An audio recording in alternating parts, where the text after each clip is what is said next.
Habang inaayos ko nga itong lahat ay sinabihan ko na nga yung boyfriend ko na mag-ayos na nga para makaalis na rin kami kaagad. Konti lang pala yung dadalhin namin para hindi rin kami mahirapan magdala. Kaya let's go! That time nga is 5 o'clock na at papunta na nga kami dun sa resort na pupuntahan namin. Nadaanan pa nga namin tong school ng boyfriend ko. Nung andito pa nga lang kami sa Manda is sobrang luwag nga ng kalsada. Kaya ang buong akala namin is wala talagang ka-traffic ngayon. Pero nung nakapunta na kami sa Araneta, Diyos ko po, sobrang traffic. Habang bumabiyahe nga kami dyan is nag-chat nga sa akin yung isa kong kaibigan na wala pa daw sila dun sa resort. Kaya nilibre muna ako ng boyfriend ko kumain sa Jollibee dahil nangugutom na nga kami. Bugs, pogi! Mamadaliin nga lang namin tong kain namin kasi baka mamaya is maunahan pa nga kami na makasama namin sa resort.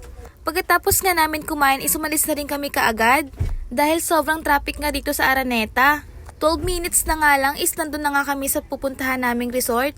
At walang bago.